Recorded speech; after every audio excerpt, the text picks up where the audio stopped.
Hermanos,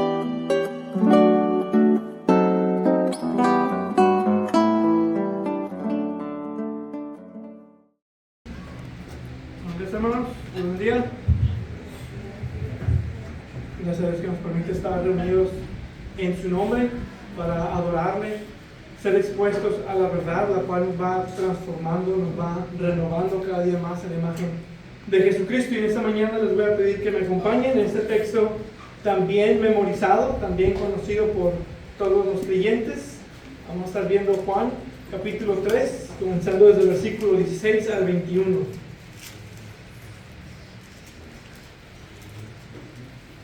Estoy tentado a pedirles que me lo digan de memoria, pero...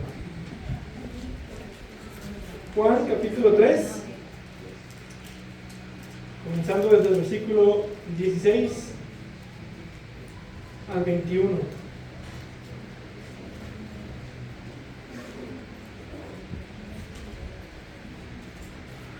Dice la palabra de Dios en esta mañana: porque de tal manera amó Dios al mundo, que dio a su Hijo unigénito, para que todo aquel que cree en Él no se pierda, sino tenga vida eterna. Porque Dios no envió a su Hijo al mundo para juzgar al mundo, sino para que el mundo sea salvo por Él. El que cree en Él no es condenado, pero el que no cree ya ha sido condenado, porque no ha creído en el nombre del unigénito Hijo de Dios. Y este es el juicio, que la luz vino al mundo y los hombres amaron más las tinieblas que la luz, pues sus acciones eran malas. Porque todo el que hace lo malo odia la luz, y no viene a la luz para que sus acciones no sean expuestas. Pero el que practica la verdad viene a la luz para que sus acciones sean manifestadas, que han sido hechas en Dios. Vamos a orar. Padre Dios bendito, Dios de amor, tú nos has dado la evidencia más grande de amor en tu Hijo Jesucristo, y lo has enviado a nosotros para tomar nuestro lugar. Y te pido, en el nombre de Jesucristo, que por medio de esta predicación nos hables en esta mañana, nos instruyas, nos alientes, nos santifiques, sigas trabajando en tu iglesia, sigas trabajando en cada uno de nosotros, podamos ser moldeados por medio de lo que hoy será expuesto. Nos encomendamos a ti, cada mente y cada corazón, para que tú trabajes según tu voluntad en cada uno de nosotros. Amén. Hay un dicho muy conocido que dice: la ignorancia es bendición. Lo que quiere decir es que mientras no sepas algo, puedes vivir tranquilo, sin preocuparte por las consecuencias. Pero la realidad es que esa idea es muy peligrosa, porque ignorar la verdad no elimina la realidad, solo retrasa el momento de tener que enfrentarlo. En recientes años, en diferentes lugares, se han documentado casos de personas que viven con enfermedades muy graves, incluso cáncer en etapas avanzadas, pero que deciden no ir al médico ni hacerse estudios aun cuando tienen síntomas evidentes. No es que no haya hospitales, no es que no haya un tratamiento, no es que no haya advertencias, es que prefieren no saber. Porque saben que al hacerse el estudio, la verdad saldrá a la luz. Y esa verdad implica cambios, decisiones, a veces humillación, y enfrentar una realidad que han estado evitando. Así que en lugar de venir a la luz, eligen quedarse en la oscuridad, aunque eso eventualmente les cueste la vida. Esa ilustración refleja algo mucho más profundo y espiritual. No solo ocurre en el ámbito físico, sino en el corazón del hombre delante de Dios. El problema del ser humano no es que no haya luz, no es que Dios no se haya revelado, que no haya dado su palabra, no es que no exista una solución a la condición del hombre. El problema es que, por naturaleza, no queremos venir a la luz, porque la luz expone lo que realmente somos. Y eso es precisamente lo que Jesús está enseñando en el pasaje de esta mañana. Dios mostró su amor, vino al mundo, caminó entre nosotros, vimos su gloria, pero prefieren rechazarlo e ignorarlo. Este pasaje, que muchos conocen de memoria, no es solo una declaración del amor de Dios, es también una exposición del corazón humano.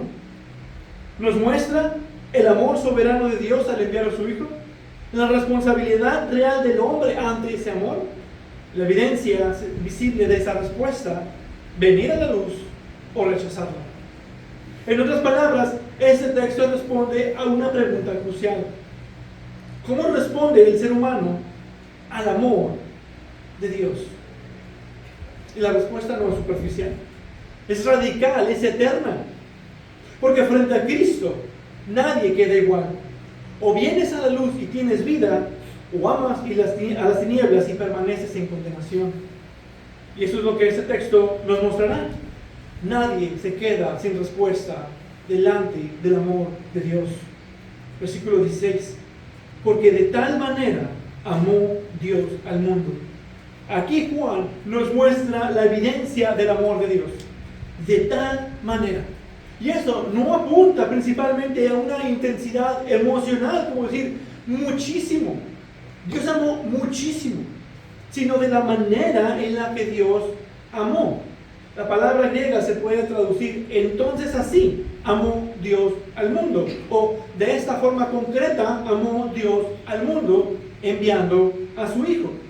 Y a veces queremos dejarnos guiar por el español de tal manera como mira el amor tan grande que Dios tuvo por el mundo.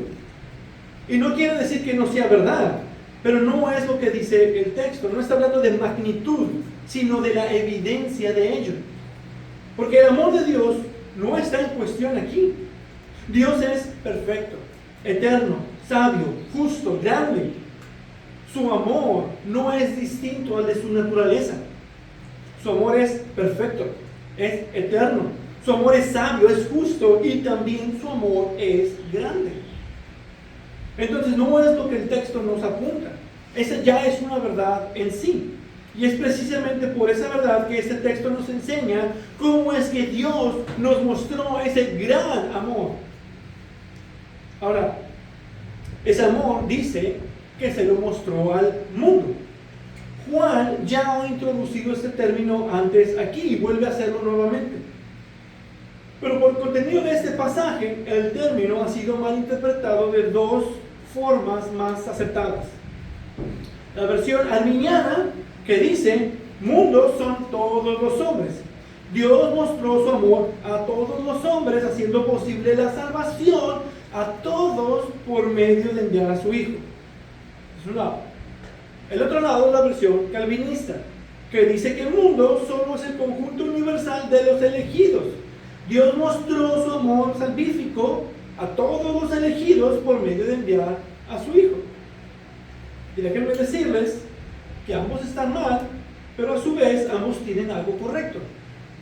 Juan dice esto: la luz entró al mundo, es decir, a la creación física.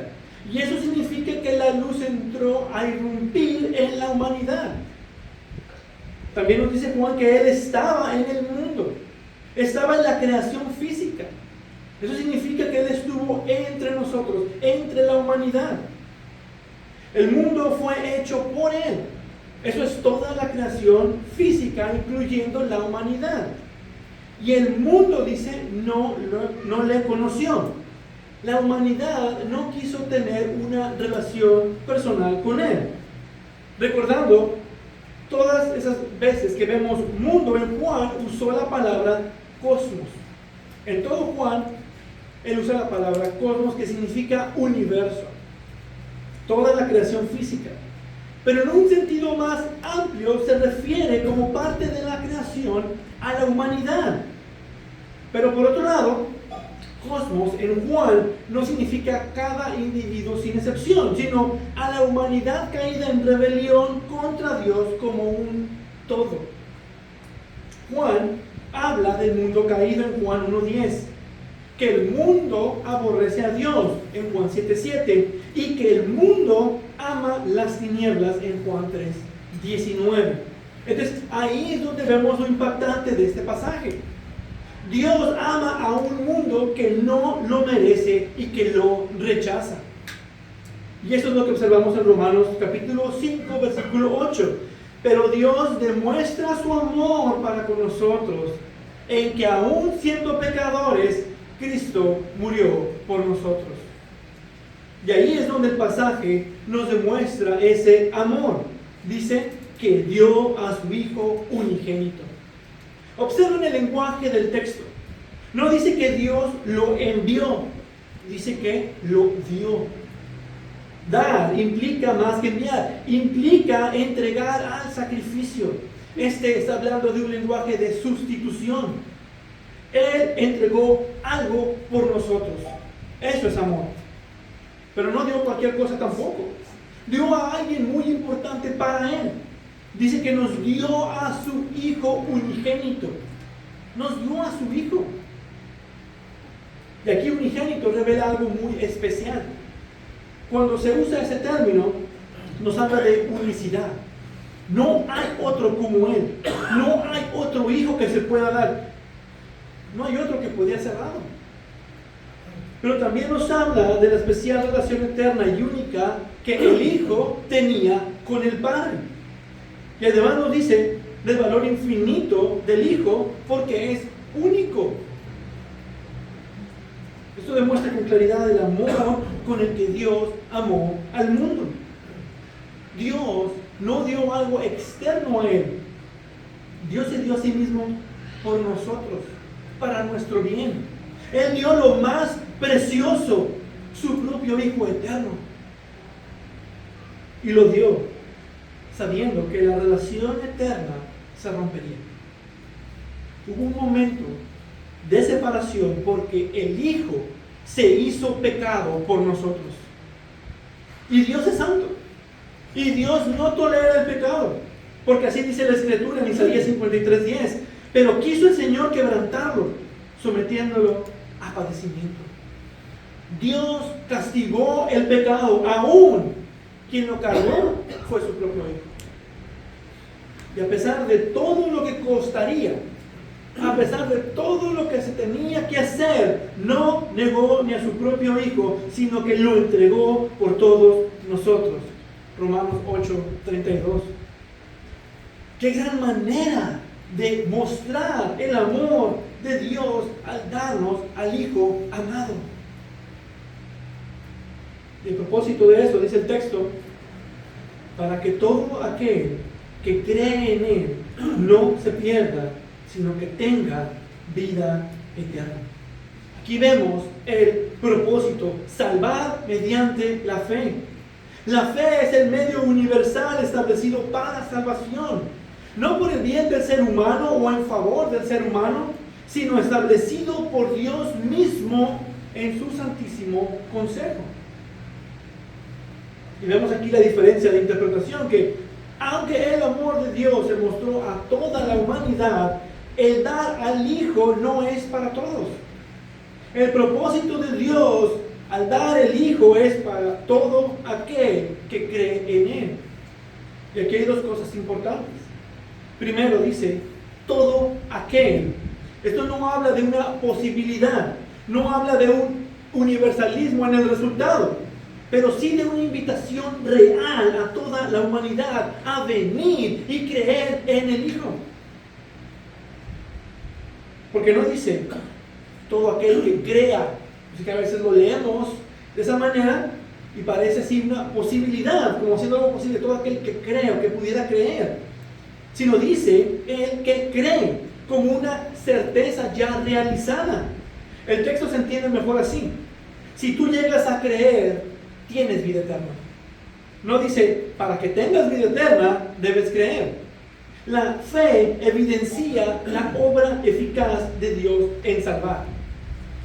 En otras palabras, este texto afirma que la fe es el medio, no la causa de la salvación. Porque como observábamos con el texto anterior, en el contexto, primero es necesario nacer de nuevo y después voltear a ver al Hijo, quien fue levantado como la serpiente en el desierto. Y aquí es donde se hace claro el propósito, para que no se pierda, sino que tenga vida eterna. Esto implica que al creer somos salvados de una condenación real y de un juicio eterno.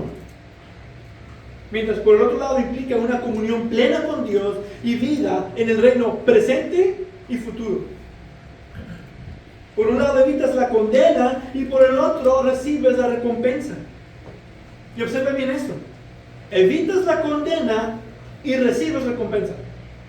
Como si nosotros hubiéramos vivido justamente y sin pecado. Y eso es porque al dar al Hijo, así fue. Dios castigó el pecado, nuestro pecado, en Cristo, mientras su justicia, el cómo vivió, en su obediencia, nos es dada a nosotros. Pueden ver ahora cómo es, de tal manera amó Dios al mundo. Y luego reafirma que la misión principal era redentora, no condenatoria. Versículo 17. Porque Dios no envió a su Hijo al mundo para juzgar al mundo, sino para que el mundo sea salvo por él. Esto no niega el juicio, sino que lo ubica en su momento correcto. Muchos optan por interpretarlo que Dios no juzga porque Él no vino a juzgar. Ahí está en el texto. Niegan la realidad del juicio por ese texto, pero no es lo que está diciendo. Está hablando en un contexto donde es necesaria la salvación. ¿Pero por qué y de qué? Ya dijo que dio a su Hijo para que no se pierda. Entonces ya hubo un juicio.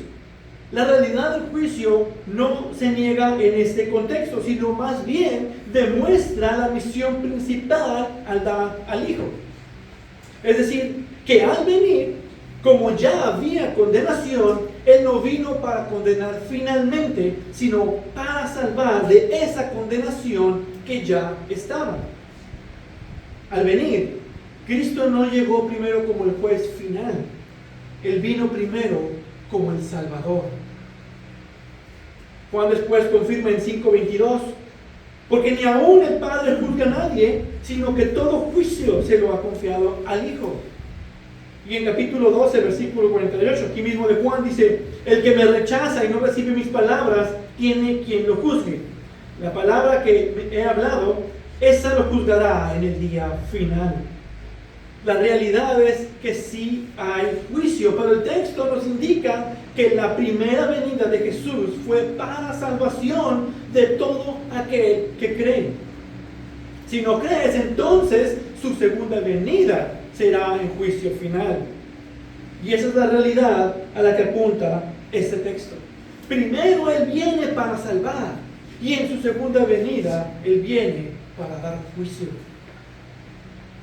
Entonces el énfasis no está en que no vino para juzgar, sino más bien en que su primera misión, su primera venida era salvadora.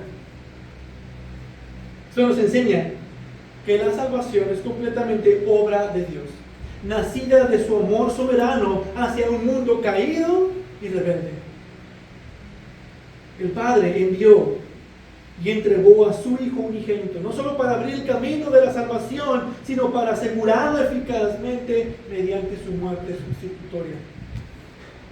Cristo vino con el propósito de salvar a su pueblo, y la fe es el medio por el cual participamos de esa salvación, siendo también un don de la gracia.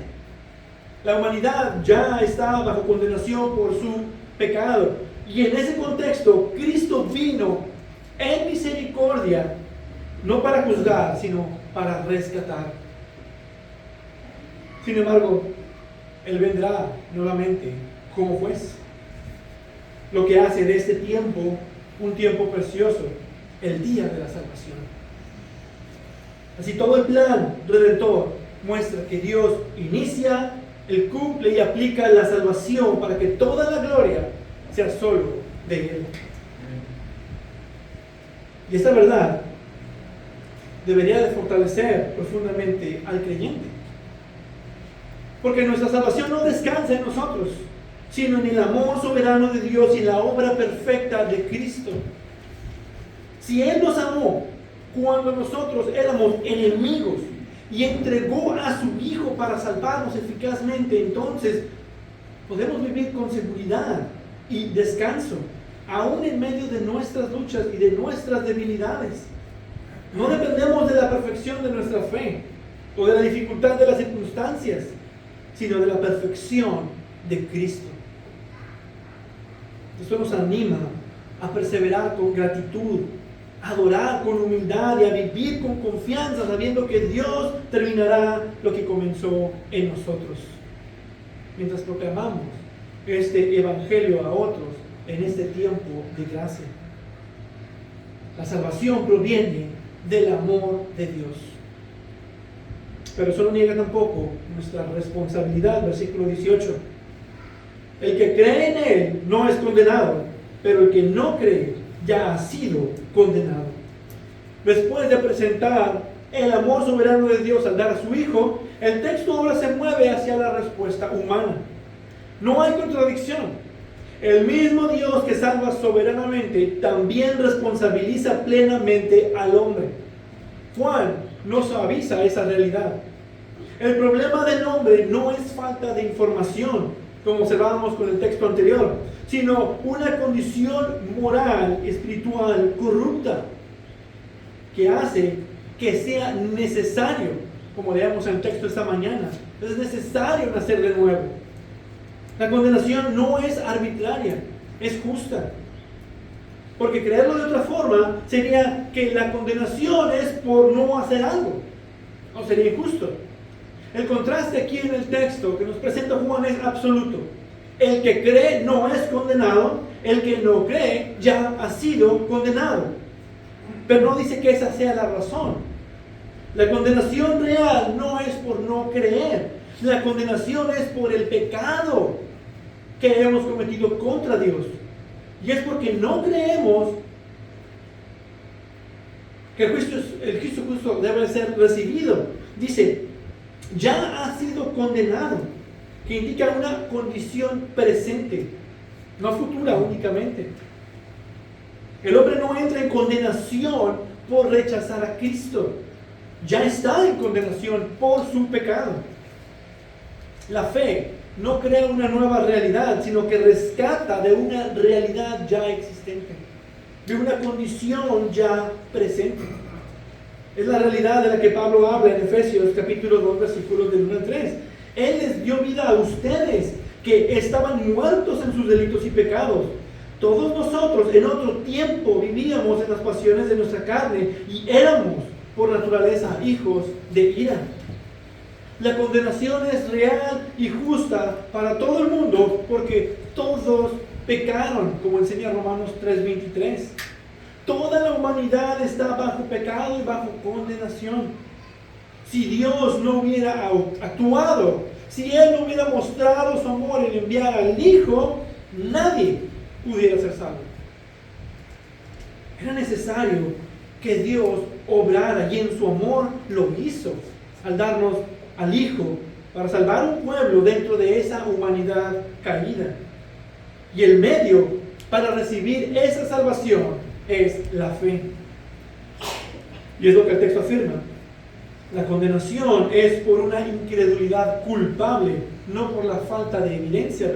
Continúa el versículo. Porque no ha creído en el nombre del unigénito de Dios. Aquí parece indicar que la condenación sí es causa por no creer en el Hijo, pero realmente evidencia el problema ya tratado en el contexto anterior. En la condición humana, bajo pecado, por la cual dice que no quieren ni pueden creer. El problema no es una ignorancia inocente. Ellos saben en su corazón, porque tienen la ley escrita en sus corazones, su conciencia los acusa. No es una ignorancia inocente, sino un rechazo culpable. No creer en el nombre del Hijo que fue dado en el amor de Dios implica varias cosas fuertes.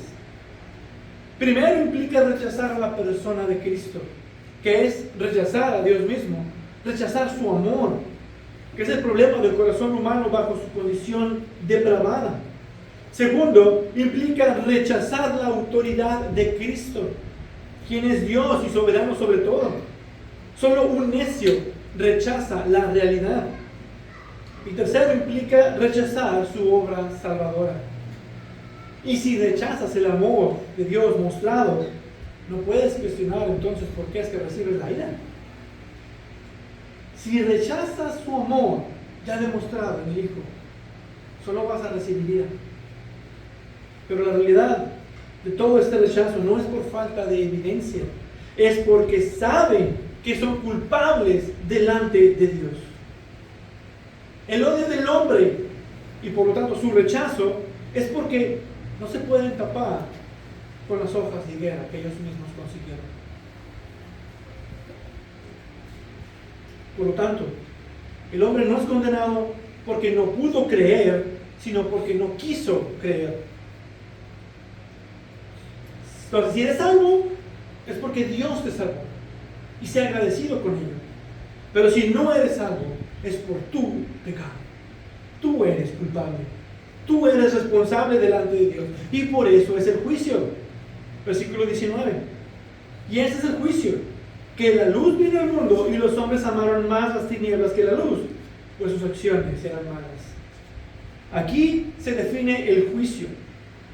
No solo como un veredicto futuro, sino una exposición presente del corazón humano. Dice, la luz vino en la persona de Cristo, quien es la revelación perfecta de Dios. Es la excusa que ponen todos los ateos. Yo voy a creer si Dios mismo viene en ese momento y me dice las cosas. El punto es que la luz ya vino. No aceptan la realidad que Dios ya estuvo entre nosotros. Ya nos dio su palabra, pero ¿qué pasó? Amaron más las tinieblas.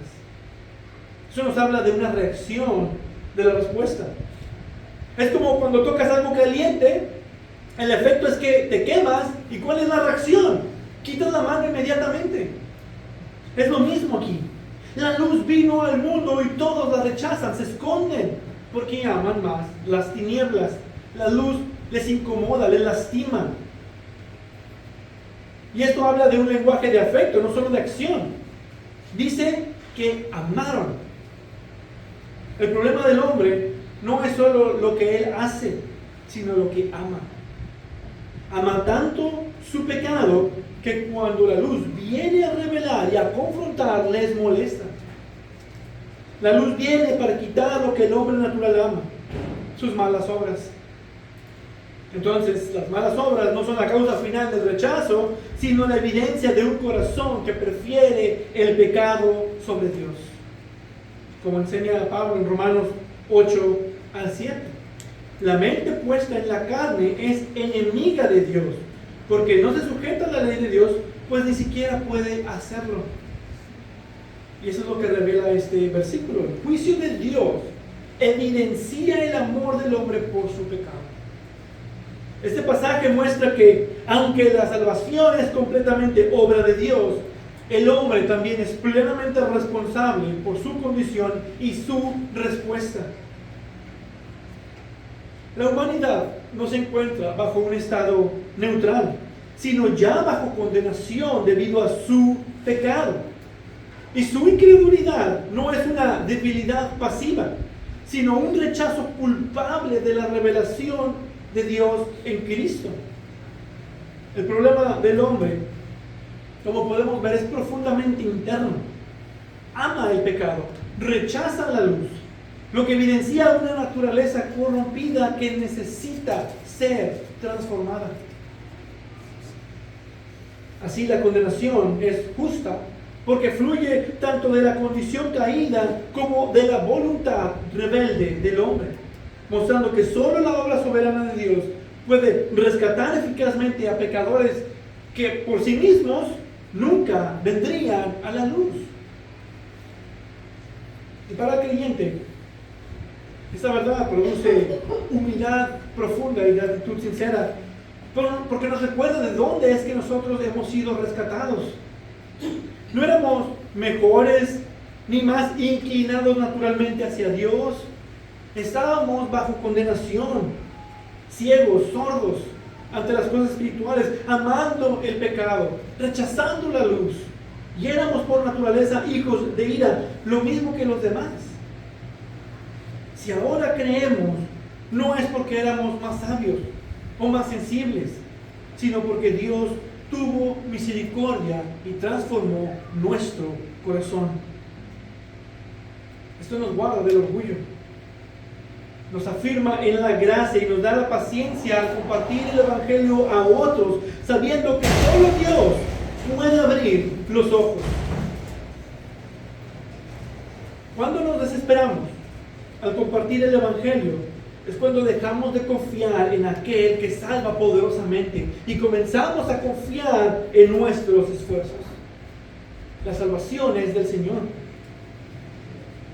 También nos anima a seguir luchando contra el pecado, entendiendo que aunque aún hay remanentes en nosotros de tinieblas, ya no pertenecemos a ellas.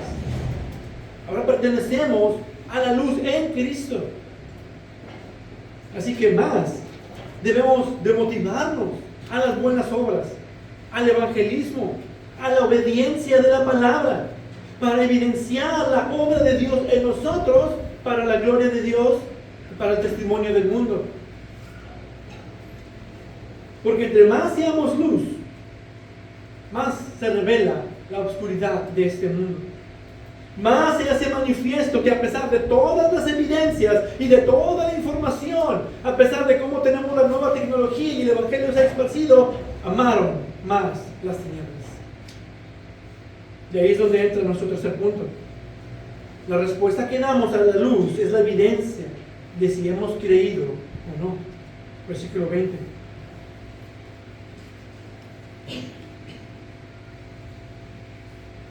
Versículo 20 dice: porque todo el que hace lo malo odia la luz y no viene a la luz para que sus acciones no sean expuestas. Después de mostrar que el hombre ama las tinieblas, ahora Juan profundiza en cómo esa realidad interna se manifiesta externamente. La respuesta del Evangelio no es solo intelectual, sino moral y visible. Nadie permanece neutral ante la revelación de Jesucristo, quien es la luz verdadera. O se rechaza la luz, o se viene a ella.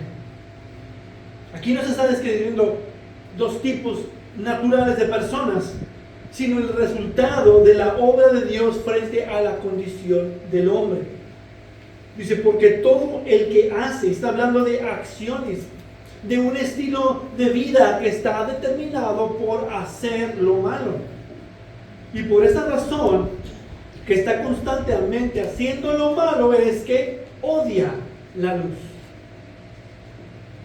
Fíjense cómo pone esto. Aman las tinieblas, odia la luz. Y ese es un lenguaje fuerte. No se trata de indiferencia, sino es hostilidad moral hacia Dios. Por eso la única religión que se pudiera considerar como perseguida es el cristianismo. Las otras religiones sufren de rechazo social, pero el cristianismo sufre violencia y verdadera persecución. Odian a los cristianos. El mundo quiere callar a los mensajeros de Dios. Quiere destruir las embajadas de Dios. El mundo quiere atacar a Dios, pero como no pueden, atacan a los hijos de Dios. Hay un odio por Dios y por las cosas de Dios. Y por esa razón no viene a la luz. No venir muestra una acción deliberada. No es solo una reacción, es premeditada. El pecador evita a Cristo porque la luz expone lo que realmente es. Expone su pecado. La luz expone y revela lo que hay en el corazón. Dice aquí, son expuestas, y eso viene del griego, que significa reprobar, condenar, hablar de la culpa de uno. Es decir, que se manifiestan y se juzgan para ser encontradas reprobadas. En ese sentido es que están expuestas, nos dice el texto. Implica ser reveladas, desenmascaradas. El problema no solo es el castigo, sino la vergüenza de ser descubierto. Otros han estado con los que se rebelan contra la luz. No quieren conocer sus caminos ni morar en sus sendas. Job 24:13. ¿Y por qué? Porque es vergonzoso aún hablar de las cosas que ellos hacen en secreto, Pero todas las cosas se hacen visibles cuando son expuestas por la luz, pues todo lo que se hace visible es luz. Efesios 5, 11, 13. ¿Por qué? Porque Dios nos entregó una mente depravada para que hicieran las cosas que no convienen. Romanos 1, 28. Entonces, sus acciones son malas por causa de su pecado. Ese pecado acarrea aún más pecado. Y la luz evidencia todo eso, expone esa maldad, esa depravidad, y es molesto. Por eso no solo rechazan la luz, también la odian. Todo recae en las acciones malas de los hombres. Pero luego nos describe el otro lado, versículo 21. Pero el que practica la verdad viene a la luz para que sus acciones sean manifestadas que han sido hechas en Dios. Aquí no está hablando de hacer, habla de practicar. Pero el asunto es así. En las Escrituras en ocasiones usa términos diferentes para referirse a lo mismo. Hacer y practicar es lo mismo. Y observen el contraste entre los que hacen lo malo y los que practican la verdad. Practicar la verdad implica una vida transformada. No perfección, como muchos esperan de los creyentes, sino una dirección nueva en nuestro estilo de vida. Y en contraste de rechazar la luz por las obras malas, el que practica la verdad, dice, viene a la luz. Y venir a la luz indica una respuesta continua. No es algo que pasó solo en un momento de tu vida. Es algo que está pasando aún hoy. Esto se refiere a un nuevo estilo de vida que habita ahora continuamente en la luz. Porque el creyente no huye de Cristo, se acerca a Él.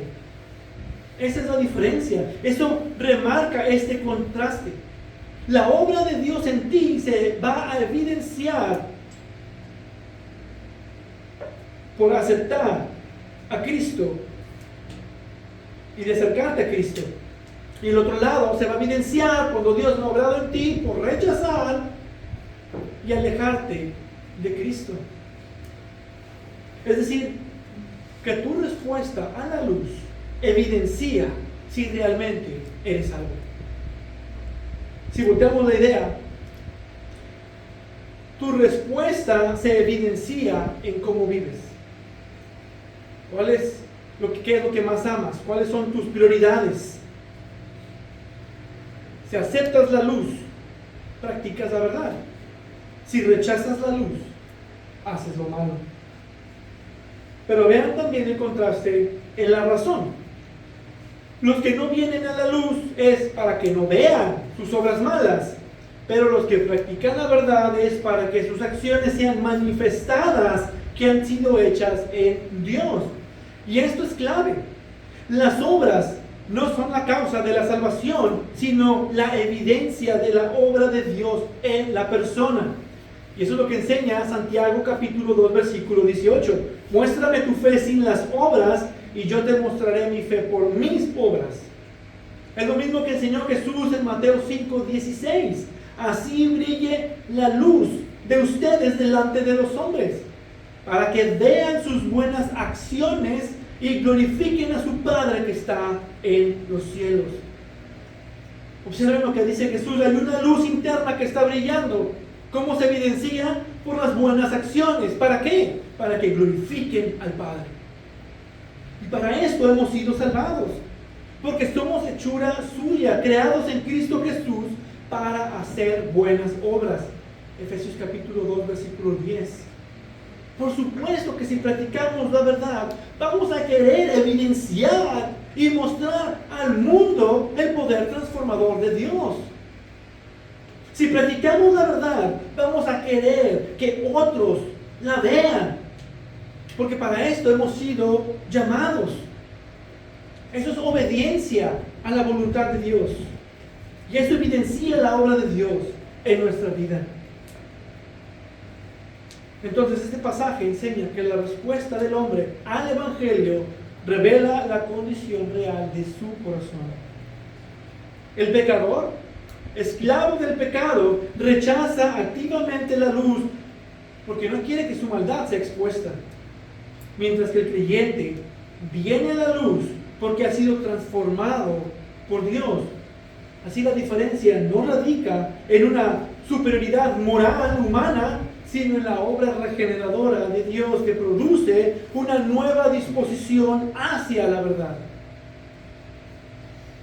Las obras no son la base de la salvación, sino la evidencia de que Dios ha obrado en la persona, mostrando que toda verdadera respuesta a Cristo es venir a la luz, amar la verdad y vivir en ella. Eso es el resultado de la gracia soberana que cambia los corazones de los hombres. Y para el creyente, esta verdad trae tanto consuelo como dirección. Nos recuerda que si hoy venimos a la luz, no es por nuestra propia bondad, sino porque Dios ha obrado en nosotros y Él es quien pone el querer como el hacer, lo cual elimina todo orgullo y afirma nuestra seguridad en su gracia. A la vez, nos llama a vivir de una manera coherente con esa obra, no escondiendo el pecado, sino exponiéndolo delante de Dios con arrepentimiento continuo. Nos anima a perseverar en una vida de transparencia, de verdad y de obediencia, no para ganar el favor de Dios, sino como evidencia de que ya hemos sido transformados por Él. Y en medio de nuestras luchas, nos da esperanza saber que aquel que nos trajo a la luz seguirá obrando en nosotros hasta perfeccionar su obra.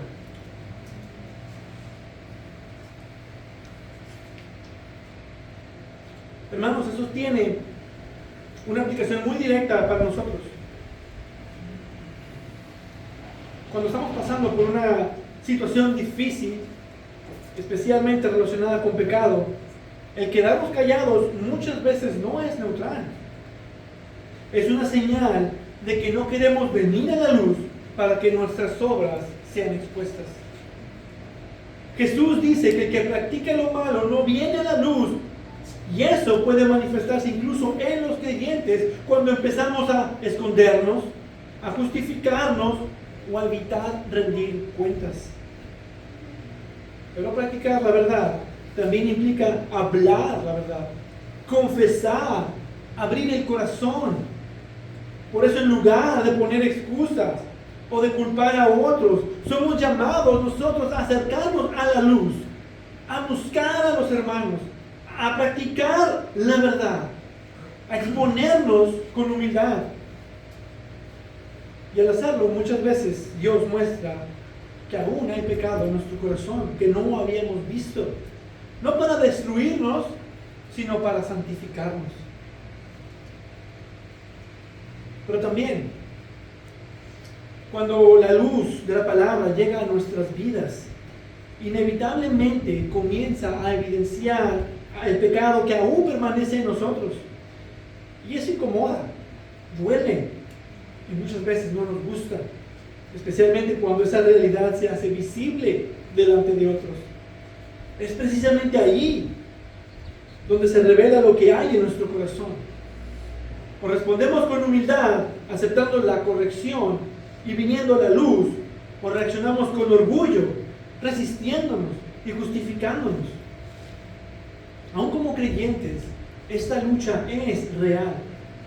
Aunque antes, sin Cristo, era mucho peor, porque vivíamos completamente en tinieblas, la cual amábamos.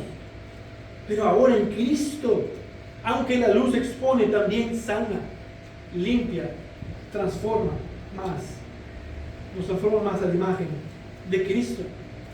Y cuando no quieres venir a la luz, tal vez por miedo, tal vez por miedo de una corrección pastoral, eso evidencia lo que realmente hay en el corazón. Pecado del que no quieres arrepentirte. Por eso, en lugar de huir de la luz, debemos aprender a permanecer en ella, confiando en que Dios usa ese proceso para conformarnos más a la imagen de su Hijo. Él quiere santificar a su iglesia por medio de la verdad, la cual estamos llamados a vivir, a practicar, a vivir en la luz. Para terminar, hermanos, este pasaje nos ha llevado desde la eternidad del amor de Dios hasta la realidad presente del corazón humano. Hemos visto que Dios, en su amor soberano, no dejó al mundo en su condenación, sino que envió a su Hijo unigénito para salvar eficazmente a pecadores. No fue un amor general e indefinido, sino un amor concreto, sacrificial y poderoso, demostrado en la entrega de Cristo en la cruz por nosotros. También hemos visto que el hombre no es neutral ante esta verdad. Ya está condenado, no por falta de información o de evidencia, sino por su propio pecado y su incredulidad culpable. El problema no es simplemente lo que el hombre hace, sino lo que ama. Ama las tinieblas y por lo tanto aborrece la luz. Y esa realidad se manifiesta claramente. O se huye de la luz para esconder el pecado, o se viene a la luz como evidencia de que Dios ha obrado en el corazón. Así, ese texto nos presenta una verdad inescapable. La venida de Cristo vino a dividir la humanidad. No hay punto medio. Él es Salvador para los que creen y piedra de tropiezo para los que rechazan. Y aún esa diferencia no radica en el hombre, sino en la obra soberana de Dios que transforma los corazones. Sin embargo, aún somos responsables por cómo respondemos al amor de Dios que ha sido manifestado al mundo. Y si tú aún huyes de la luz, amando las tinieblas, la palabra de Dios es clara. Tú no estás en una posición neutral delante de Dios. No estás en proceso, sino que ya te encuentras bajo condenación debido a tu pecado.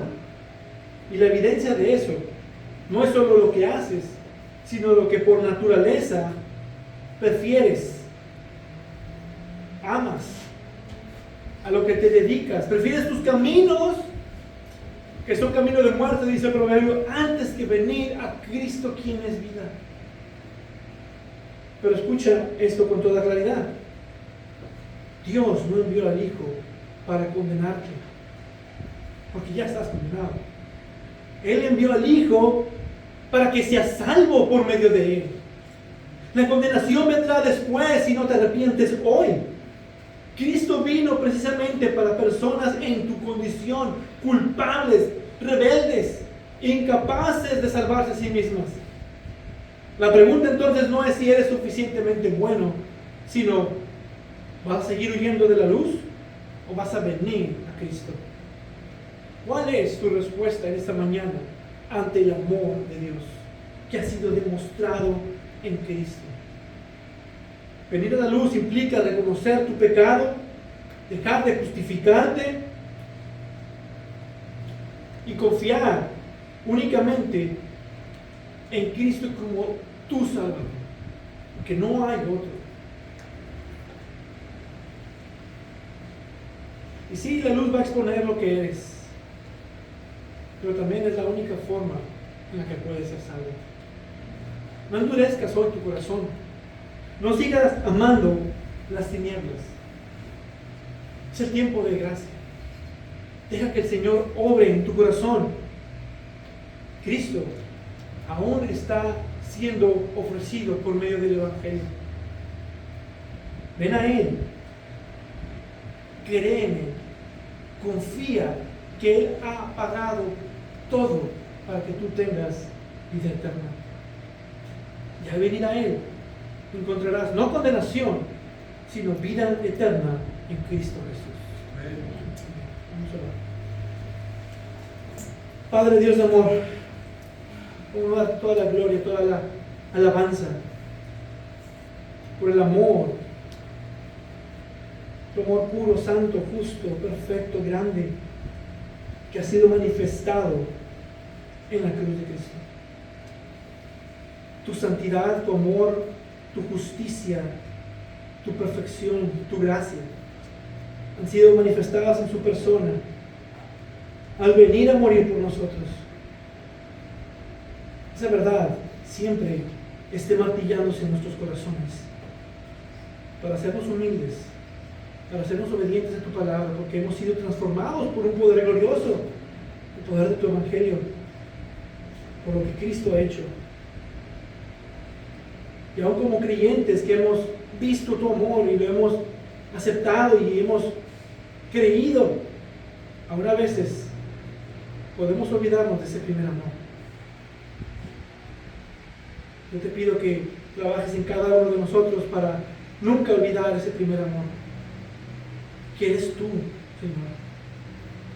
Y siempre tener presente en nuestras vidas que tú nos has amado primero, que por eso te amamos y podemos amar a los hermanos. Ayúdanos siempre a vivir bajo esa realidad. Tú ya nos has mostrado el verdadero amor. Ayúdanos a vivir bajo ese principio, bajo esa realidad, y sigue transformando a la iglesia en ese verdadero amor. A ti te damos gracias, la gloria y la honra. Amén.